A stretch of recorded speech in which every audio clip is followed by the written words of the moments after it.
Well, well, let me say again, good morning, ladies and gentlemen. My pleasure to be again with you on this great ship to go around this particular end of the world. Some of you may have been around it before, and it is famously the most dangerous sailing grounds in the world. It is at a point at the end of South America at about 56 degrees south and 67 degrees west. And these were the terrible coordinates for many a sailor that had to be driven around this way to get to the Pacific Ocean. It was said that below the 40 degrees south latitude there was no God, and below 50 degrees south latitude there was no hope, and if you ever went down below 60 degrees latitude you were likely never to return. And unfortunately many of the ships that had to go around this point of land never returned. But of course now it is this remarkable contrast of being on this great ship and ultimate comfort and safety and traveling to an area where this particular set of rocks that we're going to pass is the site of about 800 shipwrecks of major vessels, and some 10,000 sailors have died right in the region where we are going. But you can savor that as we're out on deck tomorrow and we can tango our way around Cape Horn. Particularly coming on this stage after that great show. I'm sorry I have no songs and no dance to give, but I'll give you a few pointers, and I'm so glad many of you wore your life jacket for this talk, because I warn you, there's a bit of wind and spray going to be coming your way in a minute here. But Cape Horn is a rock that is at the end of the Tierra del Fuego. It's actually a series of islands that are off of this great piece of land at the end of the world, and you can see in this satellite photo how the Andes Mountains come streaming down the coast and actually descend into the sea. And this is a uplifting continental drift that has pushed up the mountains right from the seabed and creates this great fjord land that will have about 1,000 nautical miles up the coast of Chile. And on a clear day, if you come around this area, you can actually, from a distance, you see the mountains rising right out of the sea. We will be coming, of course, our course in the calmer waters this way through the Lamar Strait and around to Cape Horn is right there. Here's the Falkland Islands, and down further is the Antarctic Peninsula. Now, this particular passage is between Staten Island, which was named after the Staats-Generaal of Holland. The old story in the New York version of it is, they said, is Staten Island? Yes, Staten Island. And they said the same thing when they came down here. They were happy to see any land, and they named it after the States General that led one of the first expeditions that came through the Strait of Lamar. And then we come around to Cape Horn, which is this group of islands right here. Then we will come back and through the Beagle Channel. But this particular view of it shows also the snow-capped peaks. The glaciers will be passing right along here. This is the Straits of Magellan, down through the Great Bays and Cape Forward, and then the long reach out. This is much more difficult sailing, and so many ships would go further south to get around all this land, because beating upwind, all of this has westerly winds. It was very difficult to get through here. It took a month or more just to sail through that region. Our ship is so large and has such a draft that it would be very difficult to pass the shoal part of the Straits of Magellan. And anyway, we're going down to Cape Horn and around. Now, this particular piece of land is so stormy, particularly in the wintertime, because it is right at the convergence of the Southern Ocean currents and winds, and of course the tip of South America, and then the Antarctic Peninsula comes right up here. So there's a stretch of the Drake Passage here which compresses all of that energy that is part of the great Southern Ocean that swirls around Antarctica. Here you have a temperature grading. We can feel as you go out on deck, we've passed down here out of the temperate zone, it's getting colder, and then you reach the frigid waters of the Antarctic convergence, where there are icebergs and such not very far away. But what this does is create tremendous cloud conditions and turbulence on the surface of the sea. And you can see on this particular wind chart how windy it is on the westerly side of South America. The winds spin around the Falkland Islands, giving them their almost cyclonic weather patterns there. And then if you see the seabed, it is actually a trough. And it's almost as if the currents and the wind had dug out just not just the surface of the wakes and patterns on the surface, but the whole seabed has been swept by currents for millions of years, and it's almost as if the land also is getting blown and making this particular passage very rough. The continental shelf is very shallow right off of Cape Horn, and it drops from a few 85 meters right at the edge where we will sail, maybe 2 or 3 miles off Cape Horn, and then within about 20 nautical miles the seabed drops to 2,000 to 3,000 meters. So it's a very dramatic cliff at the end of the world under the sea. Here's just a planar map of where we are in the Drake Passage. You see the next land is down in the South Shetland Islands and Elephant Island, and then the Great Antarctic Peninsula. And years ago I used to work on ships out of Ushuaia and Punta Arenas that would go down to the research stations and travel on this side of the Antarctic continent. That particular passage is very rough because of the tremendous seas that are typically running 20 to 30 feet, and then they can build up twice or more of that in rough storms. The largest recorded waves ever have been over 100, 110 feet running in this particular passage. Those are not rogue waves. That's the standard mountains of sea that come through this particular passage of Drake, named after, of course, the great Sir Francis Drake. There's some other islands. Here's Diego Ramirez, is another group of very small rocks, the tops of seamounts that are in the passage, and that was feared that if you could get around Cape Horn, if you went too far south, you might run into Ramirez, which was not exactly a welcoming banquet. And then there's a lot of islands that run up the coast up into the Chilean fjords. Now, our passage again will be through Lamar Strait and then down to Cape Horn, and that is comprised of the Walston Islands and the Hermite Islands and a lot of little inner passages right there. There's the False Cape, which was the doom of many a sailor who did not have the chance to get accurate latitude sightings on their way around. Then we will continue back up into the Beagle Channel and come out Baye Cook on this side and then continue up the coast.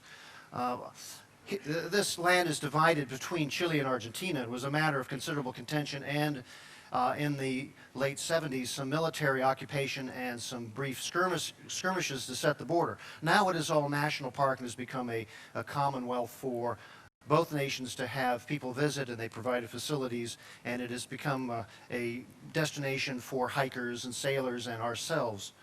Now the chart shows here is the light which we may get to see at Cape Horn. The Chilean Navy runs a lighthouse for the mariners coming around the Horn. Then we will come back through the islands outside Nueva and Lennox into Puerto William and the Beagle Channel. North of this is Argentina. By treaty, Chile got all of the islands south of the Beagle Channel until the border this way, and then we'll go and visit along shore the Cordillera Darwin. Now, our actual sailing plan from the bridge is this, as the waypoints have been set and the Chilean authorities have approved our passage.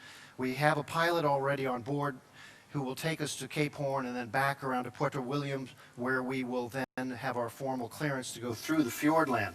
We are not allowed to just sail wherever we like according to how the bridge feels the weather. We must have a specific plan because of the dangers of navigation. They do not want to have any problems with any shipping. So if you come here in your canoe, you may go through the areas, but many areas are actually restricted, mainly because this area has such terrible wind patterns. There's a hazard called the catabaric winds or the willy-waws, which blow cold air from the mountain, drops when it gets cold enough. It drops in a tremendous gale up to 70, 80 knots. Hurricane forces will, on a clear day, suddenly descend from the high mountains and then knock boats over. And the Chilean and Argentine authorities do not want to come and rescue people without knowing where they are.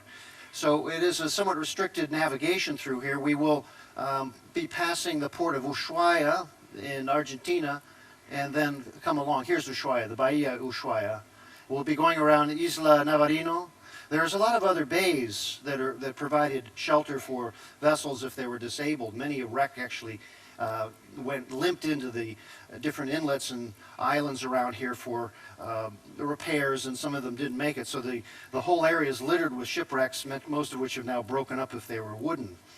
Our trip will continue on into the Beagle Channel of the Noreste, Brazo Noreste, it's called in Spanish, and this is where by evening we will have a view of the great hanging glaciers off of the Cordillera Darwin. These are the most dramatic of the fjords and glaciers in this area. There's many more up through the great fjordlands north along the coast of Chile, but this will give us as good a close a viewing as we'll ever have.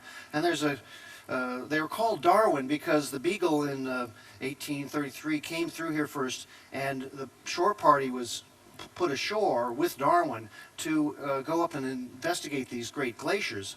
And the sailors at the time, they just beached their boats and they went up and looked around, and Darwin was with them, and with his notebook, suddenly there was a calving of the glacier, and a big chunk of ice fell off and created a wave, and then the wave came and pushed the boats offshore, and Darwin ran and grabbed them and secured them.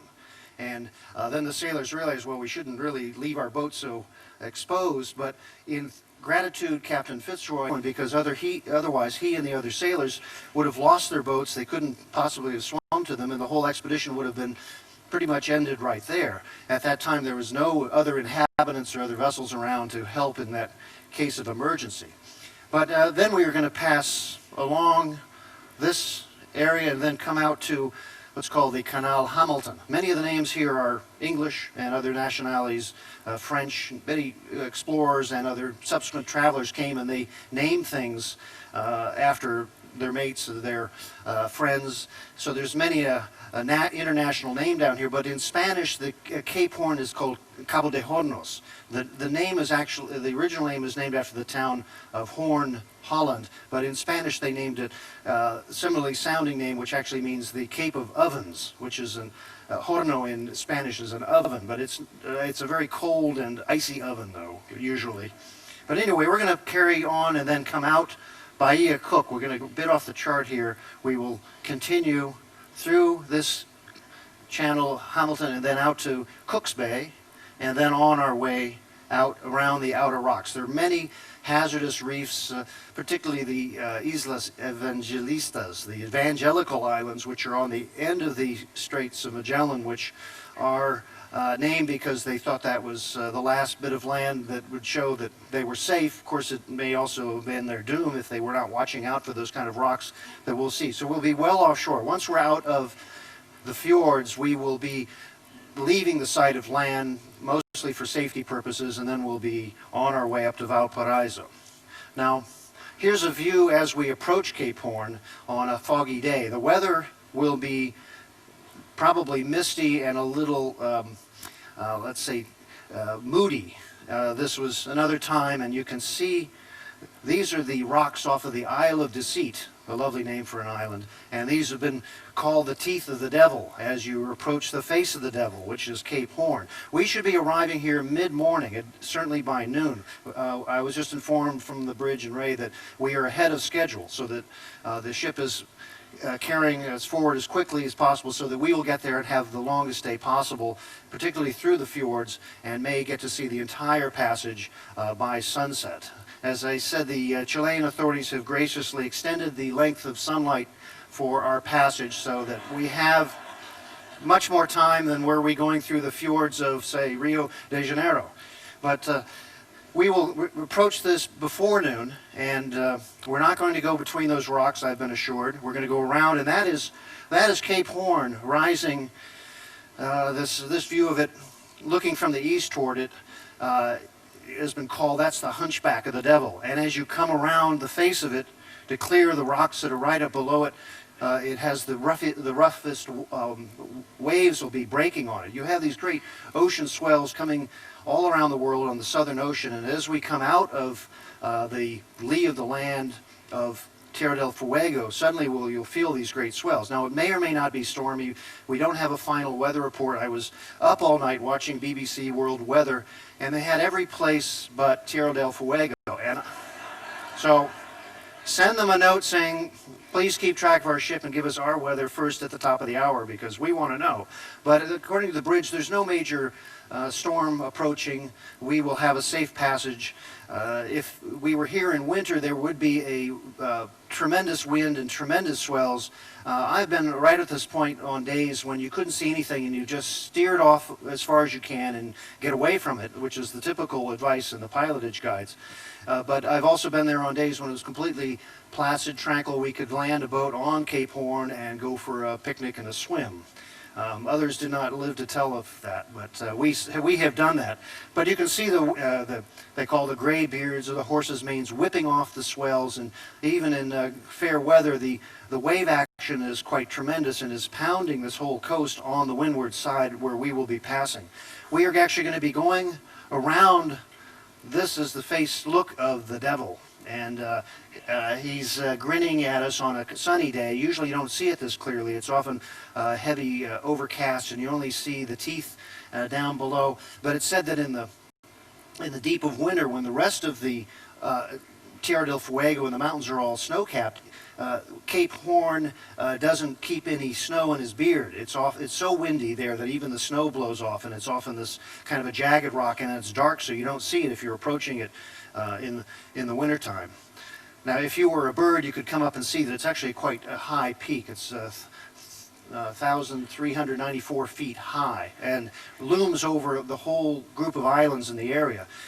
We could sail actually all the way around the island, but we're going to play it safe and stay offshore. And then we'll go up into the Straits of Magellan, the Beagle Channel. I'm sorry, we'll go in the Beagle Channel, not the Straits.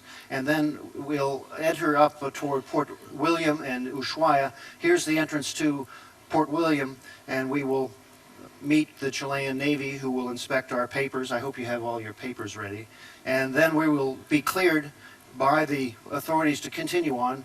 This is the little town of Port William, which is the Navy station, and is also the home of the last of the Fujian Indians, the Yagan people. There's one that was alive a few years ago, but most of this area is now uninhabited other than military and other personnel for navigation and the services that they require. As you go up in the Beagle Channel, you'll see that this is a tremendous natural area. It has marshlands, high peaks, the glaciers. It is a fairly temperate area by temperature. It's just as weather beaten, such that only some species can survive up in here. We may see Chilean or peel dolphins that play in the waters here. There's also some humpback whales that come in to feed. There's also the Magellanic penguins, which are a small variety that's unique to this area, and you may hear them because they bark like donkeys, unlike the chirping of other penguins. You may also see steamer ducks, which are ducks that can paddle so quickly they can pass a ship. They'll go up to 6 or 8 knots paddling along. You may see them trying to come on board and join our menu. There is also, you may see an Andean condor, the large wingspan, 10, 15 feet wingspans, and they are up in the high peaks as predators. There's also a lot of beavers in the marshlands down below. These were introduced to Tierra del Fuego to start a fur business over 150 years ago, and then of course they multiplied and they've dammed up many of the creeks like this. This area is very much like Alaska, but it has the difference of being constantly blown by these westerly winds of the great Southern Ocean, so that you see the trees leaned over, and any creature that can survive down here has to be able to have enough fur and protection. In the winter it does freeze, but it's not the kind of deep freeze you get not far south into Antarctica. It's relatively tempered by the oceans, even though it is very stormy. Here's one of the glaciers in the Beagle Channel. We'll see more like this that hang off the cliffs. And there are large waterfalls. We may see some breaking and the calving and icebergs on our passage tomorrow. On our way, we'll also pass some of the less fortunate passenger vessels and tourists that came down here and picked the wrong cruise line, like this poor vessel, which is off of Puerto William. Here's another one that is waiting for some fresh supplies, and here's a passage where we just don't draw enough to get through that, and it's well, these are the rust buckets that have survived. Most of the wooden ships got all broken up, and there's quite a few wrecks in the area, but most of them have been scattered and there's not much to see. Some ships were luckier than others, particularly Magellan coming into this area, not knowing where he was and how he was going to get through, and he spent over 2 months in reconnaissance with his boats and then charting the area, and finally he got into the main part of the center of the Straits of Magellan. I showed this picture before, which has a curious quality of, first of all, the wind blowing from the east, which almost never happens, and then Magellan, against all the rules, standing up in the boat, pointing the way to somewhere, to his own legend, I think. But he got through. He did not come around Cape Horn. At the time, they did not know that there was anything south of it. But Magellan named the area Tierra del Fuego because of the fires ashore, and then when they landed they found the local Yagan Indians, who were a very primitive culture. They were nomadic, they were in scattered settlements of family groups. They were not very friendly either, because they had been fighting other people that had come in there, other natives, but they had oil, blubber oil on their skin for warmth. They didn't have more than fur, and they were very hardy people who carried fire with them all the time from their huts that they built like this on the shore, and then they had dug out canoes where they'd also keep a fire, so when they traveled, even their canoe had smoke and fire on it. These people are largely gone except for the one woman who's reputedly there. I haven't met her. She won't give me her phone number.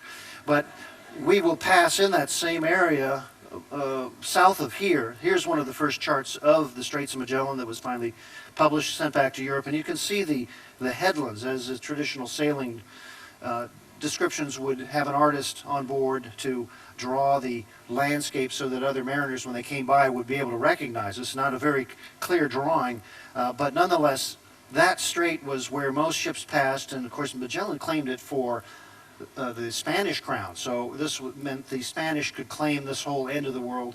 But when word got back that there was a passage, other voyagers certainly came along, the first of whom being the great Sir Francis Drake. He was on his peaceful mission to plunder the Spanish galleons on the Pacific coast as a courtesy to his great sponsor, Queen Elizabeth. And he knew that the Spanish were down in the Straits of Magellan, so in 1578 he cut a course due south, and he felt that if he kept going he might get around the Straits of Magellan and find another passage. At the time they didn't know what was south of it. The charts just showed a blank area, but Sir Francis Drake went around and was the first around the Horn in 1578. Now he was of course knighted and a great celebrity in England after that, and I believe it was Queen Elizabeth herself who lent him her life preserver. You see, that's an Elizabethan style. It doesn't float well, but it looks good. And of course Sir Francis Drake continued on his way up the coast of South America and ended up being one of the first circumnavigators after Magellan, went all the way around. The subsequent charts of the area have many of the sites that he first identified. Particularly there's some islands to the west of Cape Horn that he surveyed and then continued on, and they were named after himself at first, but then they came down in our current charts as the Elizabeth Islands, named after Queen Elizabeth I. He also went up to the Fiordlands and Valparaiso, and then the Isles of Juan Fernandez, which were a famous pirate lair in subsequent centuries. The next man who came down into Cape Horn was the Dutch navigator Willem Schouten from the town of Hoorn, and that is where the name is our legacy to this day. He was sponsored by a man, Lemaire, who was part of the Dutch East India Company. Of course, the Dutch at this time had gone and set up Batavia in Indonesia, now Jakarta, and the Dutch had an agreement with the Spanish, though, that they would not transverse their territory. But Schouten had known about Drake's passage, so he decided that he would go down and slip around the south tip and Cape Horn, but he came close enough to sight the land, chart it, and name it. And he continued on to Batavia, where he was arrested for encroaching on Spanish territory. But nonetheless, he gave it the name, and then also his sponsor's name is on that channel between Staten Island and Tierra del Fuego. He also provided the first charts that show that passage. Drake had actually taken a far wide swing around. It did not sight land, but Schouten came right through here, then he came to Cape Horn and drew these charts, published them. Later edition has all of these shipwrecks of those who didn't follow his instructions so carefully. Of course, back in those times, navigation was more of a guess than a science, and so many a sailor came down and they weren't quite sure, particularly in stormy weather. They would often go by again these artist renditions of the coastline so they could see where they were and what to avoid. This is particularly of the Diego Ramirez seamounts that are about 150 miles southwest of Cape Horn. Then the charts showed, in the 1744, this chart is the Straits of Magellan, Cape Horn, but then the rum lines that show the route out to the western Pacific. Before they charted the Fjordland, they just had it as a great block because they didn't dare go in this rough weather, these rocky coasts, particularly the western shore of Chile. So they just gave it this great block, and the colors are to distinguish which is Spanish, which is Portuguese, and they disputed who owned the land, and this came down as a dispute between Chile and Argentina until recent decades. The islands of Cape Horn themselves were then charted carefully. This is a U.S. Navy chart from about 1860, and the Isla Horno, that's Cape Horn, and the lighthouse was put up there. Here are the other islands, the Isle of Deceit, and those are those rocks that I showed you a photo of. And then there's quite a few other islands in the Bahia San Francisco. That do not confuse this Bahia with the city of San Francisco where we're going. But there are many of these names are left from the explorers. Here's Franklin and other names that were attached to this area. Here's a modern sea chart further down the coast, or up the coast, with electronic navigation on it. This is an example of what they're using on the bridge currently, but you'll note that at almost every buoy there's a shipwreck, so that's one way to chart the ocean. Now, here then came a great age of sail. As this was known and was the passage around to get to the Pacific, many ships started following the tracks of these first explorers, and Cape Horn became a great challenge for every sailor to come down. It became a passage, particularly to the wealth of the Pacific coast of South America, to go to Peru and Mexico. The overland route, particularly in South America, was impassable. They had trains that would take, for instance, the gold galleons from the Philippines, from Acapulco by land to the Caribbean to go back to Spain.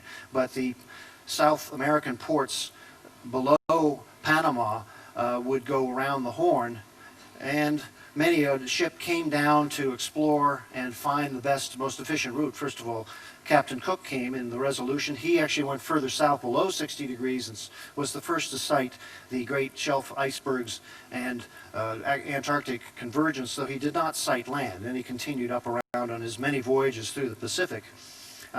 Captain Bligh on the Bounty came in 1786 on his way to Polynesia to get breadfruit, but he was so beaten by the weather that he turned around and went east all the way to Australia and then had his adventures in Polynesia.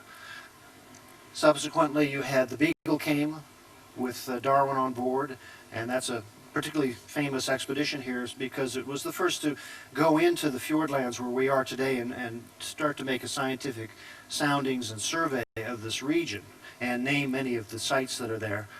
The greatest age of sail began with the California Gold Rush.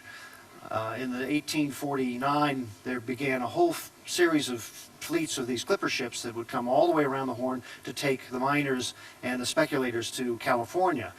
Many tried to cross Panama, but that was a jungle and very difficult passage, and so many people just decided, I'll just take the clipper ship all the way around. It would be usually 70, 80, 100 days, the whole trip from New York or other East Coast ports all the way to San Francisco. Many of them didn't make it because they came down there the first time. They were driven by the commercial desire to get there quickly, and many of the ships didn't have the experience in the southern waters, so some of them foundered. They would come up across Cape Horn, and they would be using these drawings I showed that would identify the Horn as this particular kind of a peak, but there's another one which is a bit sharper called the False Horn. That's just due northwest of Cape Horn. And it was sighted if you were coming from the west. It was often mistaken for the actual Cape Horn, but as they rounded it, they'd go right into those islands, the Hermite Islands near Cape Horn, and so the greatest number of shipwrecks are right off east of the False Cape. We will see it far in the distance when we're there. So many a ship foundered right in these waters. They'd come down, catch these great swells. They'd have their rigging broken. They'd have to abandon ship, and this is why there was so much loss of life here. Among the perils of this particular area, beyond the wind and the sleet and the cold that would exhaust the crews, they'd get sea boils, which would be sores that would infest their body from constant chafing. I've had it myself, and it actually is very disabling. You get a deep subcutaneous infection, and so many of the sailors would be disabled as they were trying to work the ship. They might get tossed overboard. There are these, as I mentioned, willy-wah, the great winds that come down and blast a ship, and even if they think they're okay, then suddenly they're hit by it. The greatest danger, though, is coming alongside a beam of this wave action which would broach the ship and roll it over. Sometimes the waves are so large, though, they would also pitch pole a ship, meaning it would go bow down and then be flipped up and over and roll right over and then be swallowed by the sea. More typically, the rigs would collapse, and they would just be miserable, but they'd make their way around. Now, this was the great commercial route from the beginning of the 1700s till the last of the great horn ships. The horners would go from Europe down to join the Southern Ocean and would go to Australia, and then they would cross the Pacific and come around Cape Horn with the wind. The ships that were going to the west coast of South America would go down around and beat against the wind. Here's the great clipper ship, the Flying Cloud, that's coming on the westerlies. And this was a